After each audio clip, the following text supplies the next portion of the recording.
Hi, I'm Jeanette Roche. This is Bridge City News. Here's a look at some of the stories we have lined up for you tonight. Prime Minister Mark Carney announces a pay hike for Canada's military personnel. Plus, as wildfires ravage the province, the Premier of Newfoundland and Labrador lowers the boom on people starting fires. And Canada has a new tennis superstar. Your nation, your province, your southern Alberta.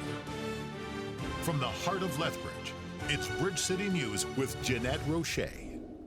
Thanks for joining us. Members of Canada's military are getting a pay raise. Today at Canadian Forces Base Trenton in Ontario, Prime Minister Mark Carney announced his government will boost entry-level pay as well as pay for higher-ranking personnel.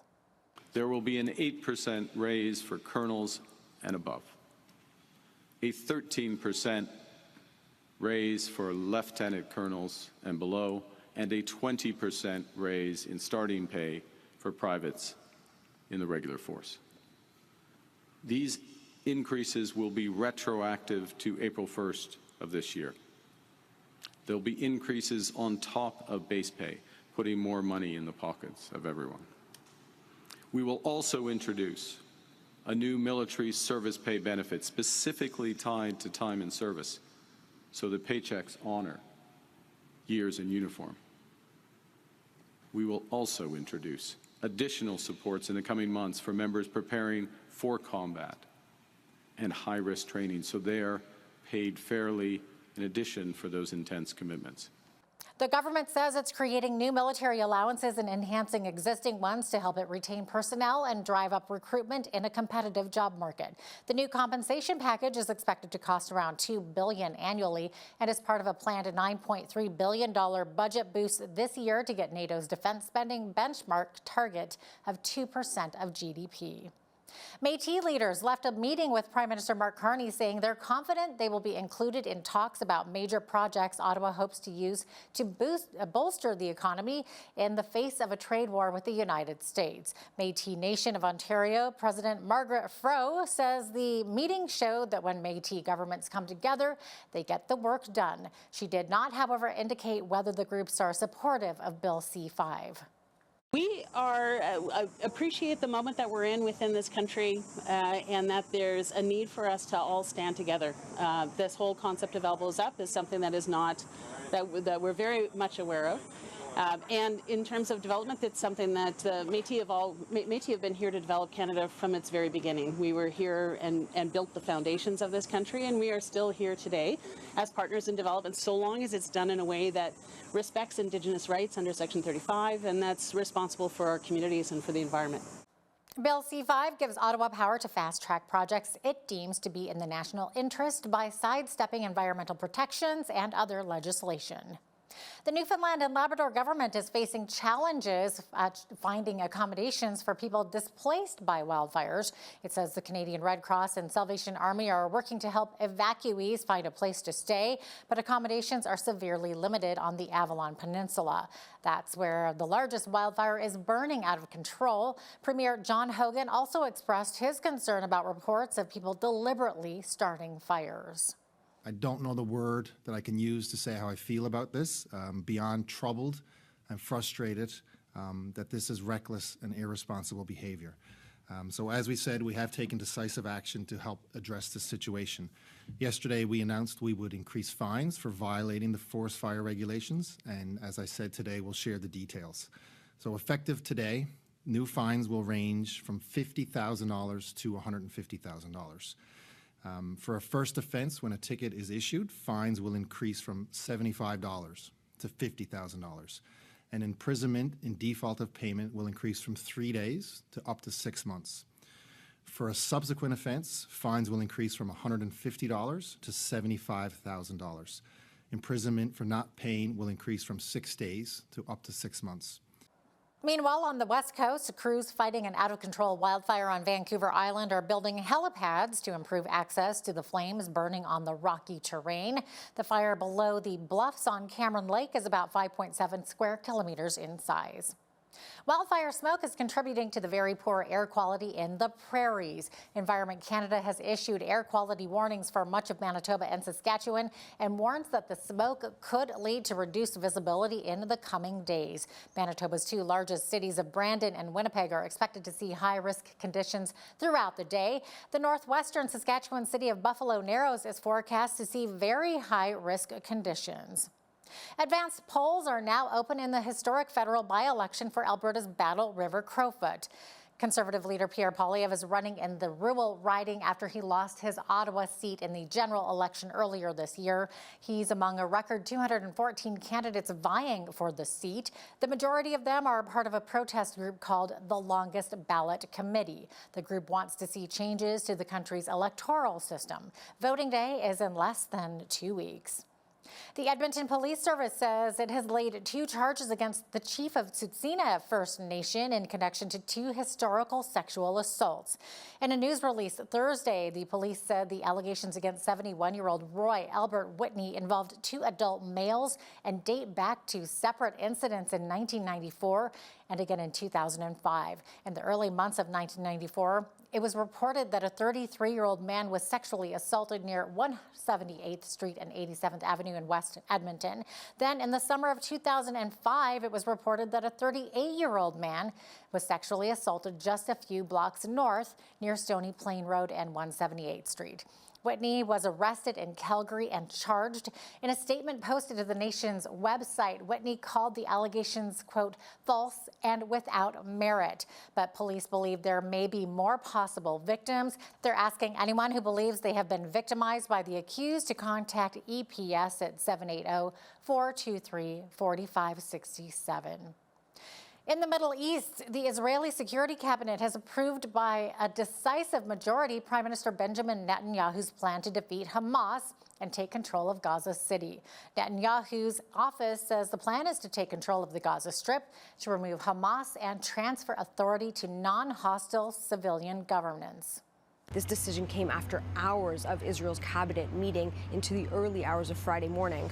The office of Prime Minister Benjamin Netanyahu said that the army was preparing to take control of Gaza City and that it would provide humanitarian assistance to Palestinians outside of the combat zones. Now, this decision comes amid mounting pressure from the international community to end the war, as well as pressure within Israel, with former officials warning that there's little to gain from continuing this war in Gaza, and that it could also jeopardize the lives of the hostages, about 20 of who are believed to be alive. It's unclear how many Palestinians are in Gaza City. It is the largest urban area in the enclave, but this decision by Israel is going to force tens of thousands of people to once again leave where they've been sheltering. This is going to exacerbate a dire humanitarian situation. Experts have warned that the Strip is on the brink of famine. Prime Minister Mark Carney says Israel's plan to seize control of part of the Gaza is, quote, wrong. He says the plan will worsen the humanitarian crisis for both Palestinians and hostages still being held in Gaza. Carney reiterated Canada's stance that there must be a ceasefire in Gaza and Hamas cannot have a role in governing the area. Meanwhile, the families of Israeli hostages have differing views on this. While some say they're not surprised by the government's decision to retake Gaza City and continue hunting Hamas, others say it's a bad development. Why are they not asking why Hamas has not given back the hostages and put back their arms? I will not answer any questions about the Israeli government. I am at Hostage Square. The army is not set up for an immediate conquering of the entire Gaza Strip. And therefore, what I do hope will happen, that in the course of this 2 to 3 weeks, something will move and the Hamas will realize that they have no choice but to give up their arms and return the hostages. The Israeli government decided on a path that we hostage families feel puts at danger the living hostages as well as the deceased hostages that never will be found. And we ask, what is the plan now that is different from the last 22 months? It's unfortunate, but we, the families, feel that we are collateral damage. Hostage families have long urged Prime Minister Netanyahu's government to agree to a hostage and ceasefire deal with Hamas. Supporters of Israeli hostages still being held in Gaza have decided to use art as a way of calling for an end to the war in the enclave. They've designed a sign in the shape of U.S. President Donald Trump's head containing a message reading "End Bibi's War," referring to the nickname of Israeli Prime Minister Benjamin Netanyahu. Canada's plan to recognize Palestine as a state has sparked national debate, and local voices are weighing in. Gary Kahn, leader of Lethbridge's Hebrew congregation, expressed strong disappointment with the decision, speaking on behalf of the city's Jewish community.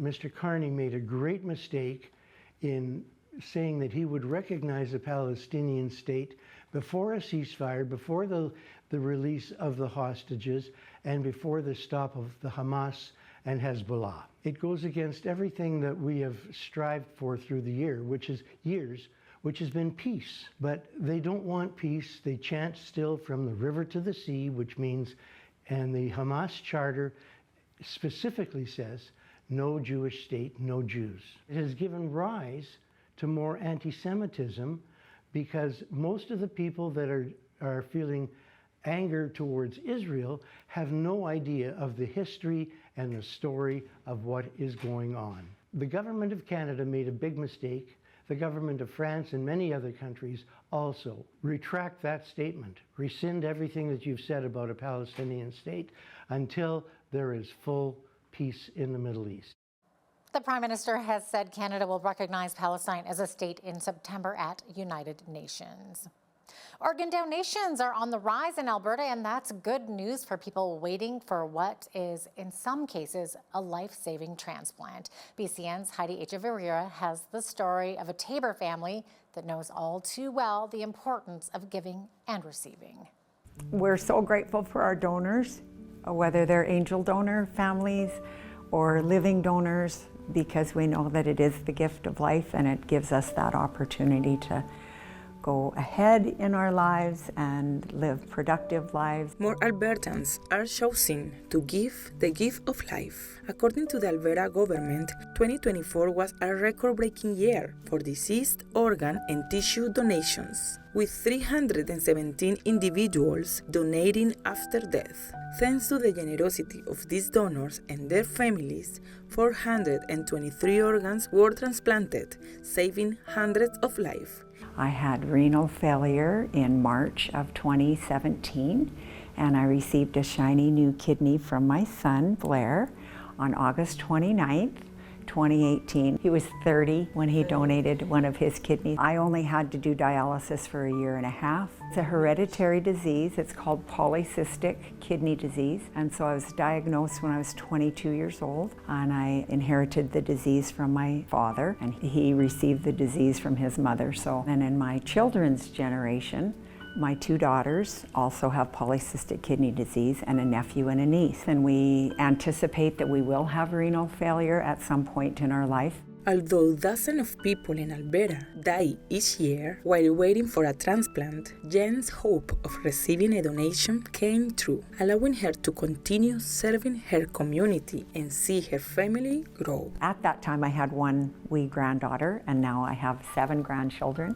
And I'm very active and healthy, and I participate in the 100-kilometer kidney march every fall. And then I also am very active in the Canadian Transplant Association. I leave in a week to go to Europe for the World Transplant Games, and I'll be swimming 5 different events at the World Transplant Games in Dresden, Germany from August 17th to the 24th. So one organ donor can save up to 8 lives, and a tissue donor can heal up to 75 lives with life-changing gifts such as eyes, bone, skin, and heart valves. If you're even thinking about whether you should register to be an organ donor, have that conversation with your family, but know from the recipient's perspective, even though they've lost their loved one, other families won't have to lose their loved one because they can give the gift of life. There is a constant need for organ transplants across Canada. In Alberta alone, more than 500 people are waiting for life-saving transplants. That those things, they leave you in a healthy state, those people that are the donors, and those of us that are lucky enough to be recipients. We have a huge gratitude for our donors, and we're very, very fortunate to have a second chance at life. Almost everyone can be considered for tissue donation. However, only 1 or 2% of people can be potential organ donors upon their death. For Bridge City News, I'm Heidi Echavarria. Wow, what a touching story. Thanks so much for that, Heidi. In other news, here in Lethbridge, rehabilitation work on a stretch of Scenic Drive North will cause some disruptions for motorists in Lethbridge this weekend. Beginning Saturday, Scenic Drive between Stafford Drive and the entrance to Softball Valley will be fully closed. Northbound and southbound traffic will be detoured via 9th Avenue and Stafford Drive. The city says, weather permitting, this work should be completed by Monday, August 11th. Motorists are reminded to drive carefully and follow all posted signage to keep crews and other commuters safe. Canadian tennis sensation Victoria Mboko is our nation's newest champion. Mboko came back from one set down to defeat four-time Grand Slam champion Naomi Osaka 2-6, 6-4, 6-1, and captured the National Bank Open Championship in front of her hometown crowd of Montreal. The 18-year-old battled through a wrist injury to win that title. It feels unbelievable right now. I mean, words cannot really describe how today went. Today was such an eventful day, actually. You know, I woke up this morning and I actually had my wrist a little bit swollen from yesterday's fall. And we quickly went to the hospital, actually, to do an MRI and an X-ray before I came to the courts to practice today. So once we got the green light that nothing too serious was going on in the wrist, I came here and practiced real fast and prepared for my match. So regarding all the events that I did, it feels a lot sweeter. There's obviously some moments where it was aggravating me a lot, but, you know, I feel like it was the final, and I just kept saying to myself that you have one more to go, and I had the extra motivation from the crowd as well to keep pushing, and I tried to block it out of my head as much as possible. In that game, I was like, oh, I'm super close, you know? So at that point, I had the fighting mentality. I just wanted to run and put as many balls back in the court as possible. And I wanted it so badly that I think falling was a little bit worth it. So, I mean, in that situation, I wanted to just stay in there with her. And Naomi was hitting some pretty clean shots. So I wanted to run and achieve everything that even didn't seem possible. I think when I had that winning moment and seeing so many people standing up and cheering for me, it was kind of a surreal experience. So, I mean, I'm super happy for that. And I think it just proves that your dreams are closer than they are. Mboko becomes the second youngest player in the Open era to defeat 4 Grand Slam champions in a single tournament, with her wins over Osaka, Elena Rybakina, Coco Gauff, and Sophia Kenin. The only player to accomplish that at a younger age was 17-year-old Serena Williams at the 1999 U.S. Open. Wow, what a feat. A team led by researchers in British Columbia has solved the mystery of a disease that has killed billions of sea stars along North America's Pacific coast since 2013. Melanie Prentice, a research associate at the Heikai Institute and the University of British Columbia, says they were in disbelief when they first identified a strain of bacteria called Vibrio that was abundant in diseased sea stars and absent in healthy ones. Just looking between each other, like not really believing it. And that was my initial reaction, was like, okay, so I've done something wrong.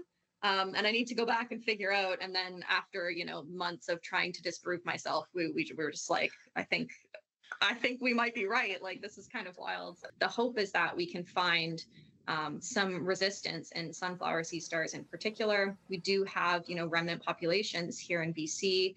And so it's very possible that we do have sea stars or individuals that are resistant to disease. And if we can find them, which we might be able to identify within the genome of these individuals, then we can actually selectively breed them. So we can decide that we're going to breed individuals together that have better capacities to kind of withstand or fight off infections with this bacteria. Fascinating stuff there. I love those sea stars. They're so colorful. Well, the weekend is off to a wet start, but the sun will shine again. I'll be right back with your full forecast.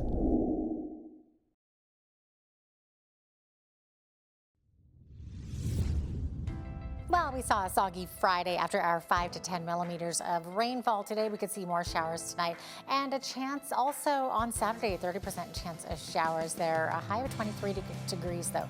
Also a risk of a thunderstorm on a Saturday.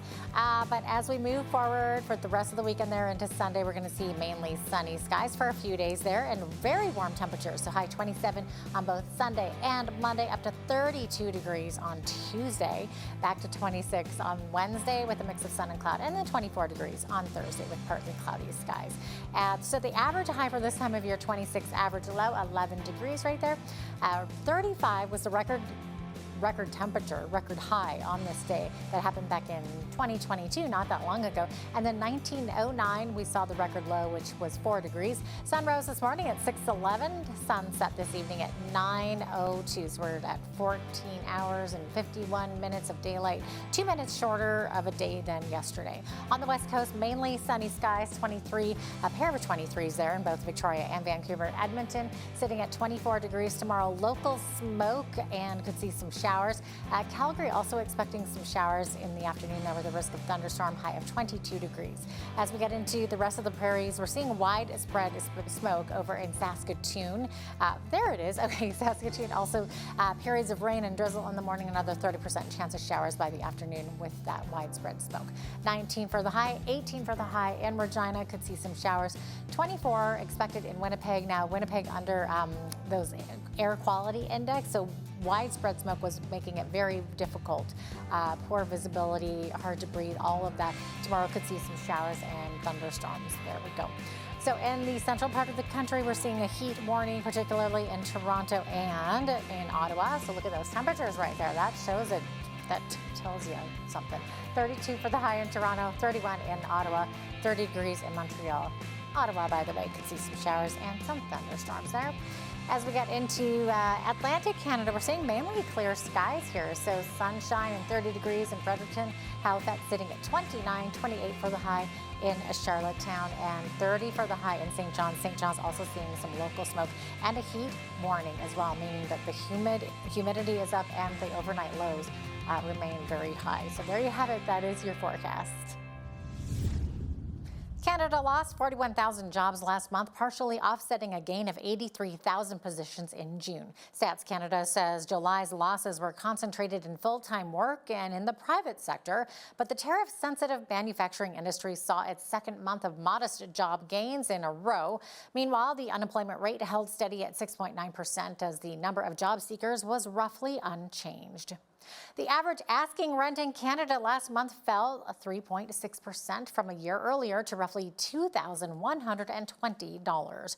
This marks the 10th straight month of year-over-year decreases and the largest drop of 2025 so far. The report from rentals.ca and Urbanation says asking rents held roughly steady in July on a month-over-month basis, down $4 from June. The manager of data services at rentals.ca expects continued rent drops heading into the fall. Air Canada and the union representing 10,000 of its flight attendants resumed negotiations today. The talks come after its members voted 99.7% in favor of a strike mandate. The vote means flight attendants can potentially walk off the job as soon as next Saturday with at least 72 hours notice. Canada's largest airline says it's not yet considering flight cancellations or postponements because it's focused on reaching a deal before then. While the Manitoba Museum might have one of the largest collections of Hudson's Bay artifacts, its CEO isn't bitter that the defunct retailer's crown jewel isn't destined for her institution. Dorota Blumchinska says she's glad the 355-year-old royal charter that birthed the Bay is headed for a museum, but hoped it would wind up at her organization. The document which birthed the Bay and gave it extraordinary power is heading to the Canadian Museum of History in Quebec. If next month a court approves a plan to let the Weston family buy it. Now here's a look at today's markets. The TSX was down 2 points on the day to finish at 27,758. The Dow was up 206 points to 44,175. The S&P 500 was up 49 to 6389, and the Nasdaq was up 207 points to 21,450. West Texas Intermediate oil was down 53 cents to 63.35 US per barrel. Natural gas was down 7 cents to $3 US. Gold was up 226 to 33.9750 US an ounce, and silver was up 6 cents to 38.34 US an ounce. Feed wheat is at $7.35 per bushel, barley is at $5.88, canola is at $15.25, and corn is at $7.21 per bushel.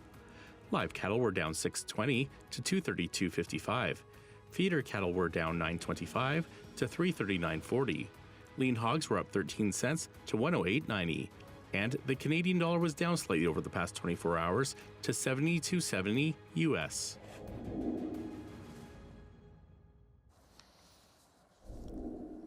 Recapping one of our top stories, members of Canada's military are getting a pay raise. Today at Canadian Forces Base Trenton in Ontario, Prime Minister Mark Carney announced his government will boost entry-level pay as well as for higher-ranking personnel. The new compensation package is expected to cost around $2 billion annually and is part of a planned $9.3 billion budget boost this year to get NATO's defense spending benchmark target of 2% of GDP.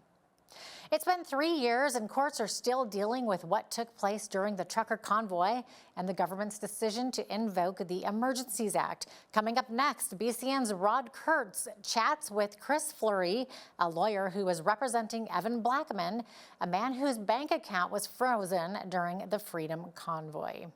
Also, when you see news happening in your community, be sure to send us an email at info@bridgecitynews.ca. You can also visit our website or YouTube channel anytime to check out more of our stories and interviews.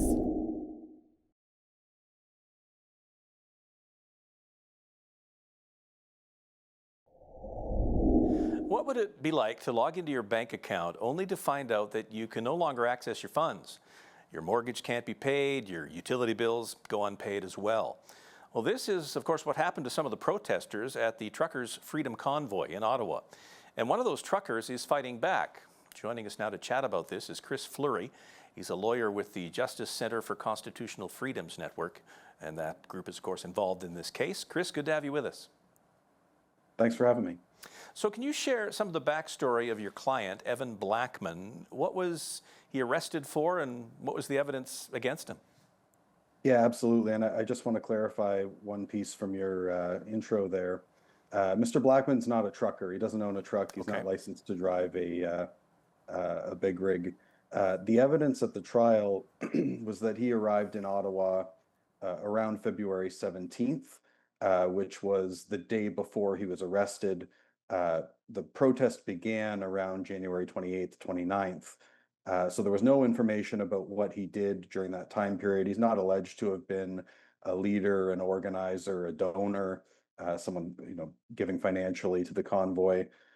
He's not alleged to have done any of those things. The only evidence against him pertained to a drone video, a police drone video, which showed about 12 minutes of his interactions with police. He wasn't even visible during much of that time because the drone video moved back and forth.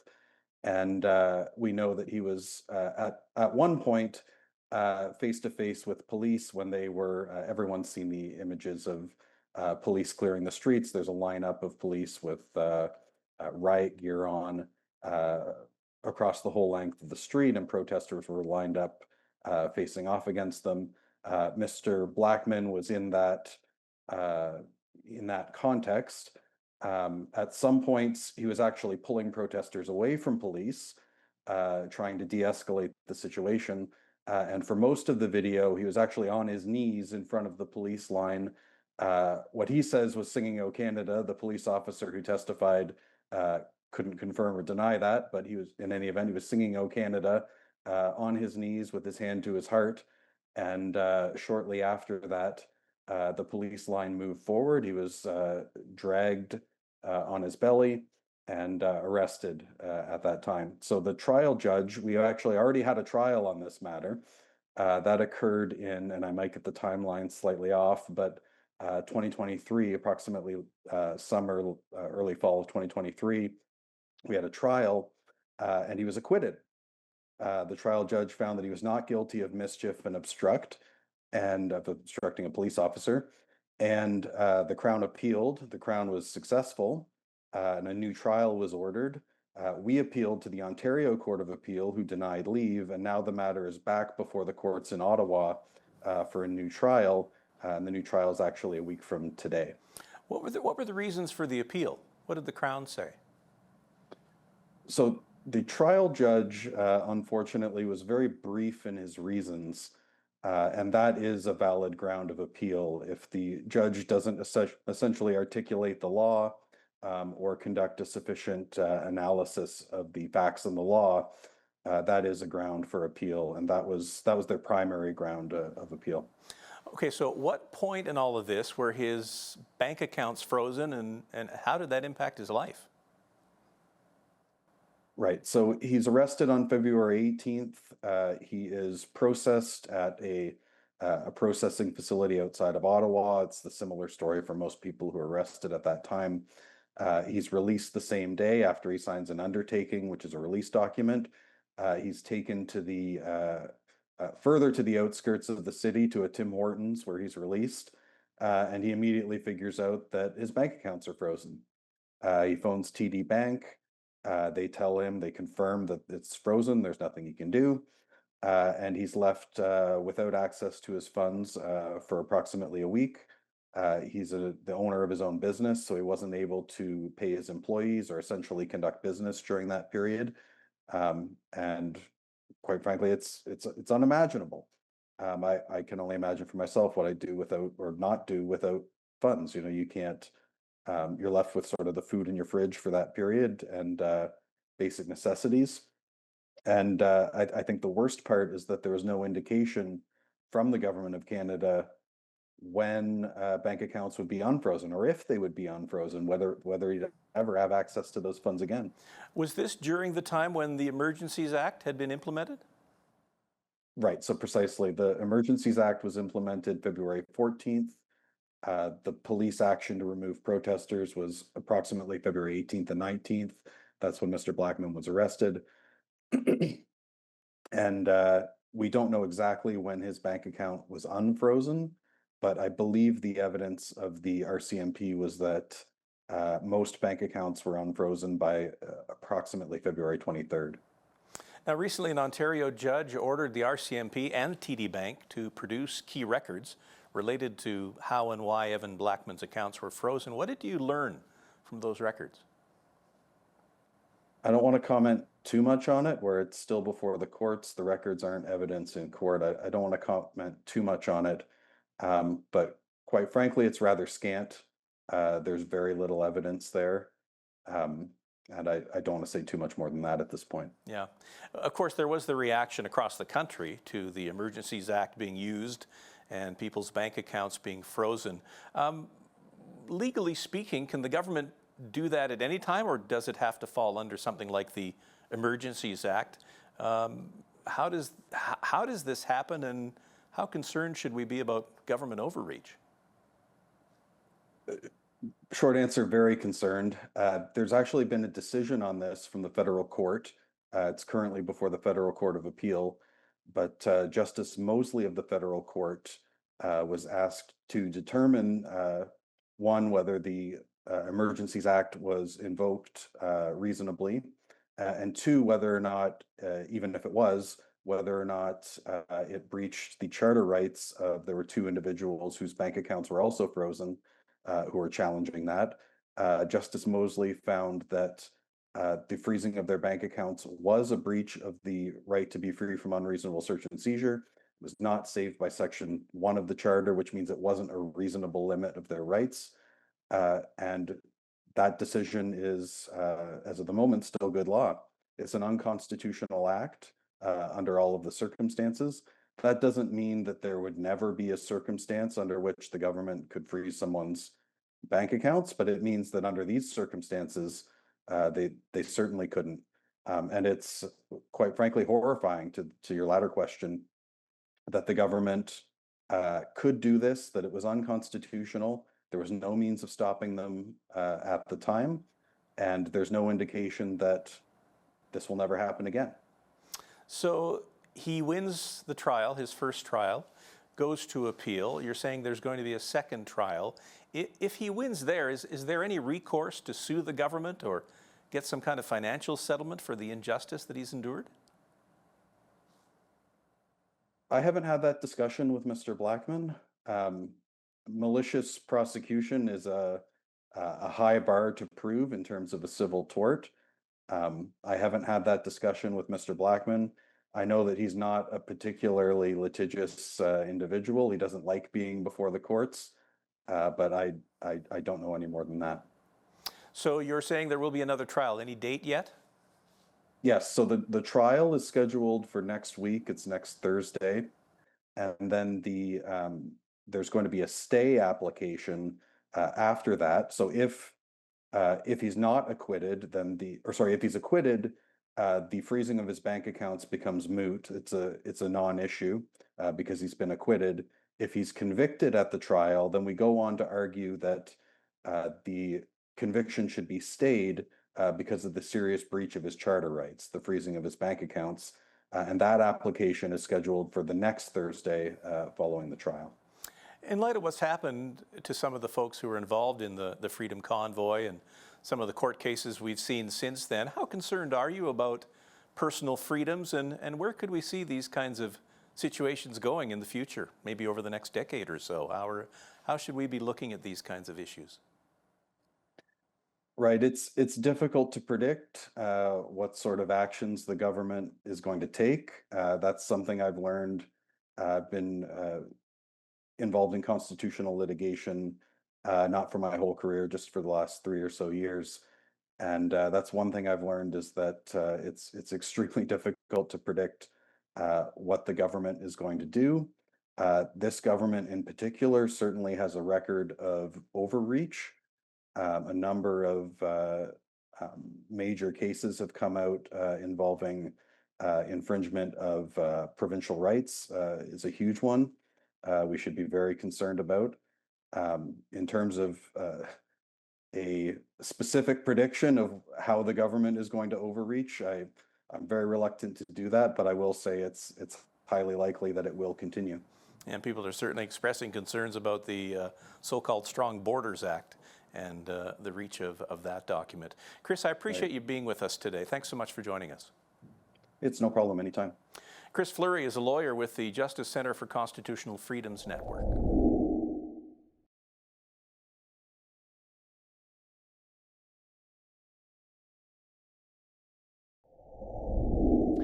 We all want our kids to get a good education, right? To get them prepared for success in life. But some of our kids struggle with learning for various reasons, and extra help is sometimes needed. We want to talk about that a bit today with Jason Kwasny. He's the principal of Palliser Beyond Borders, a school based out of Coaldale, Alberta. So good to have you with us, Jason. Thanks, Paul. It's good to be here. You bet. Can you first of all just give us a brief overview of what your school is all about? Sure. So Palliser Beyond Borders started actually in 2014. We started as an online school. Previous to that, we were considered Pass Plus was the school that some of the people in the Coaldale area will be familiar with, and that was the outreach school here. Over the past 11 years, we've grown sort of away from that outreach model, and we've had more of our students go into the online program. So we offer all the programs and classes that students need to graduate. We are primarily a 9 through 12 school, although we're making some adjustments to our grade levels. And yeah, it's absolutely wonderful to be able to give students around Alberta and actually around the world opportunities to continue on with the Alberta curriculum and be successful. Okay. And now I understand some of your students had to interrupt their educational journey. Now maybe they had a medical condition, something like that, mental health challenges, or financial difficulties. Maybe it's a broken family situation, that sort of thing, right? And so they come to you, and I mean, what age groups are we talking about? You said grade 9 to 12, right? But is there a limit as to, I mean, what's too old to attend, right? So they've had something interrupted, so they're coming back to, get some help here. Are we talking like 20-year-olds, 30-year-olds? I mean, where are we at there? Well, actually, and I'm sure she wouldn't like me to say this, so I won't use any names, but a couple years back, we had a 76-year-old lady that came and finished her high school diploma with us. Are you serious?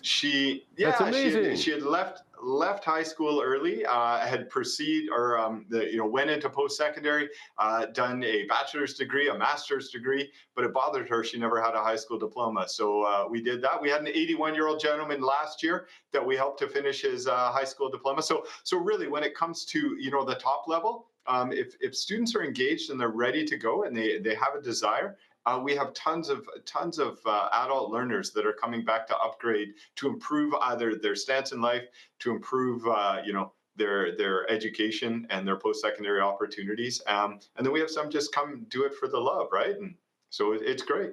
Wow, I love it. And a part of your approach is to have a lot of flexibility for the students. So are there different methods of teaching and learning that are offered to the kids? Absolutely. Or the older people. With our online programs, we strive for flexibility. We realize that traditional school is great for a lot of things, but for some of our individuals who are working, some of our younger students, although I did say grade 9, we are reducing our lowering our grade level to include grade 7 students to match the new high school here in Coaldale. So we'll get some new students, but some of them have difficulties, with sleep, waking up early in the morning, staying up too late. There's a lot of issues that are going on. Students that are working late into the evening are sometimes difficult to get in there. So what we require of our students is essentially, that they have an hour a day a class to put us, or an hour a day per class to invest into their education. And, along with that, we ask them to reach out to their teachers once a week. Now, when they're connecting and when they're putting in that time, that's sort of on their schedule. So we help them to create the schedules. They're driving the bus, I like to say, and we just like to help to give them a map towards success there. So. Okay, so the times are definitely flexible for sure. And are there any different teaching methods that are used? I mean, some people, I guess, learn more visually. Some, I don't know. There's different ways of learning, right? We try and give as many opportunities as we can. Accessibility is really important to us. So providing all the content in multiple ways. We use videos. We have live teacher sessions a couple times a week. So students are always welcome to come and connect with their teachers, either in those live sessions or one-on-ones to get really direct help. Tutorials, I like to say, more so than lectures. We have, print-based materials.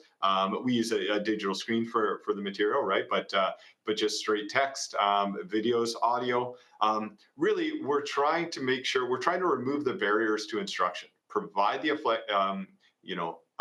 accessibility to the students, provide the flexibility to the students, and then remove the barriers so that they can meet all their educational needs and goals. So. Right. So for the student-teacher interaction, you mentioned, they can come in person, right? And then there's others that do this online. And so if you're doing it online, can you I guess just meet virtually with via Zoom or whatever, and just connect with the teacher that way, and you both maybe share the screen, and they can go through, okay, here's how this works, and you fire away questions, all that kind of stuff? Absolutely. We have, the tools are out there, right? We have virtual whiteboards so that we can have students, we can be doing math to me, and that was my background, is the hardest one to do with a keyboard, mouse, anything like that, right? Okay, yeah. But we have virtual whiteboards and tablets and whatnot that we can write on to make sure that the students are able to see and not just hear what we're demonstrating, what we're talking about. We have all of my teachers have time during their day to connect one-on-one. So we call that asynchronous time. But it does become synchronous in some case where they're face-to-face with them. But they're responding to emails, communicating with parents. Parents are our #1 tool to get their students engaged. We really try and get them on their end, to be asking their students, just like every other teacher, what did you learn today, right? What did you do in school today? And your teacher reached out and hasn't heard from you in a bit. Can you connect? So my teachers are always connecting with families and students, and that can be a one-on-one 15-minute meeting. Talking about Shakespeare and getting really deep into that. And there's so much we can learn about students in that time. So and then yes, some students are coming in face to face. An hour here, hour there. It's wonderful. So. Well, that's another question I'm sure people would have is, if you're online and now you're, of course, offering the opportunity to come in person, which I think is fabulous. But any concerns about socialization? I mean, if you're just online, and there's probably some of your students that are, mainly online, right? So any thoughts on the socialization aspect? You know what? It's interesting, Paul, because I believe that the online gives them the flexibility to socialize in other ways, right? They are out there in their community doing volunteer work, because they are not doing the 9 to 5 school or the 8:30 till 3:30 school. So they're getting out there, they're volunteering, they're working jobs and everything within our school. One of our rules is when you're in class, your cameras are on. We want to see you. We want to see your face. We want to make sure that you're seeing your peers and classmates and all the cultural diversity that comes along with the Palliser School. Okay, so there's that interaction actually when you're online. You're actually part of the class that's, well, depending, I guess, on what time is available for them. Maybe they're working night shift or something, who knows. But you're saying predominantly you're actually doing the class together with those who are in person as well and the others who are online. Absolutely, right. We with some of our junior high programs, we see our students that connect afterwards, right? So in the hour breaks between classes, when they're working on homework, they're starting their own Google Meet and they're having play dates. When we had younger students during the COVID time, going to each other's houses, right? So it is different. But those opportunities are still there. It's not alone, and that's one of the things we really stress to families is. Your students will never learn alone with us. Well, that's good. Yeah, we need one another. That's just one of my beliefs anyway. I do better when we've got people around us. And so likewise with support and maybe counseling services that are needed by some of the students by the sounds of it, right? And maybe, just different mental health challenges or, again, family struggles, that sort of thing. I'm assuming that's made available through school counselors, right? Absolutely, and Palliser has a wonderful team of school counselors. One of their policies, if we can't get a student into some face-to-face counseling in person, is they never provide counseling if the student is at home alone. So we always want to make sure that there's somebody supportive in the event that something goes wrong, but we'll do virtual counseling with students as well, right?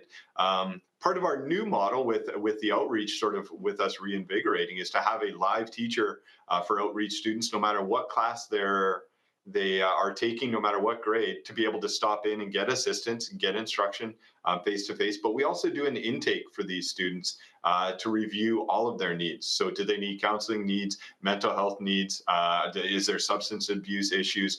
All of those pieces. So we can identify, what services to you put in place for each student, create that calendar so that we know, when to expect them in, and then follow up on those. So if students aren't coming in, which a lot of times they don't, they're committed when they're in the building, but a lot of times the minute they walk out, it slides away, and there's always something better to be doing, right? And so we can follow up with these resources and make them available, and it's really useful. So. All right. Do you have any success stories you can kind of, share on how the program's been helping kids get back on track? Absolutely, we have tons. Primarily high schools have those 3-year graduations, that 10, 11, 12 graduation scheme. We have a few students with us right now who are working on year 5 of a graduation plan. So Alberta Education provides funding for 5 years for students. So essentially grades 13 and 14 as well. We have a few students who have been hospitalized and receiving treatment for some fairly significant concerns, health concerns. And through flexibility, we'll take a 1-semester course, and we've had that students complete it over the span of a year, sometimes spanning summer, to make sure that, you know, when they're able to work, when they're not receiving the treatments, they're able to engage with their teacher and keep going. And, you know, one of our students will be graduating this year, and he's been with us for 4 years now, the entire time I've been with Palliser, and working through some very substantial health issues. And he's going through his diploma exams this past semester. It's going really well. So. All right, good to hear. And again, you know, online studies, so forth. Is there any challenges to actually monitor their progress to see how they're doing? Is that a bit more difficult or no? Absolutely. When we talk about attendance, you know, regular schools are looking at attendance and bodies in front of them every single day. We talk about attending to learning. So over the span of 1 week, we want to make sure that those students are logging into our learning management system. And we can see the tracks, or we can see the logs of how often they're logging in, how much time they're spending in their classes, how many clicks they essentially have as they're going through, and time spent on pages. So we can see, you know, when they tell mom and dad, yeah, I've been into class. Yes, you did. You clicked one link and then you went off to play video games. Or we can see, you know, are they grouping it up on weekends or spreading it out over the week? So one of the things we look at is that those login informations. Then we also look at submissions.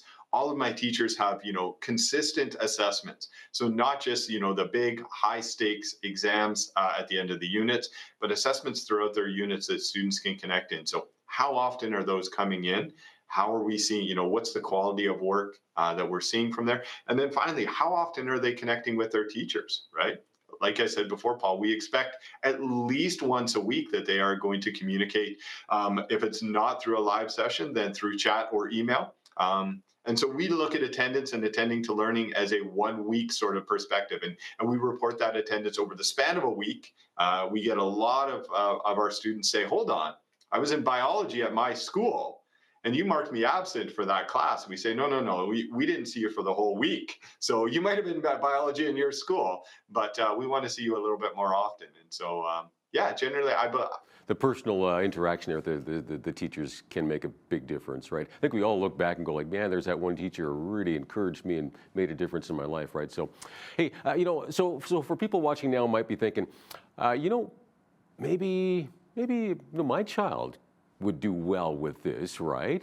So how do they enroll their kid in this?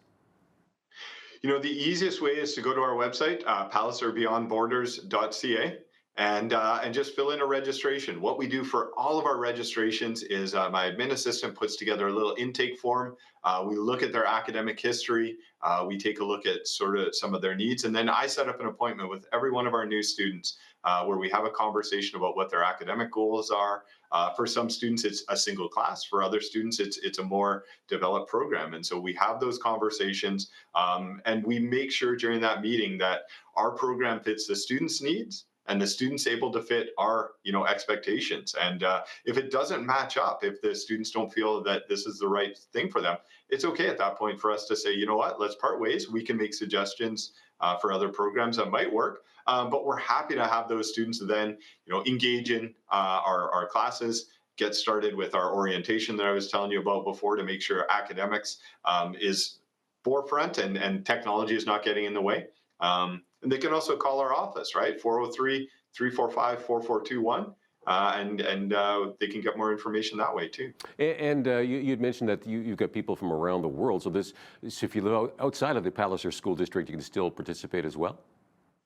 Absolutely. We, you know, part of Alberta Education's mandate is to make our program available beyond just Palliser. Yeah, students from outside of Palliser are welcome within Alberta. When we start to look at international students and students who are outside of Alberta, there are some changes, and there's some adjustments and conversations that need to be had.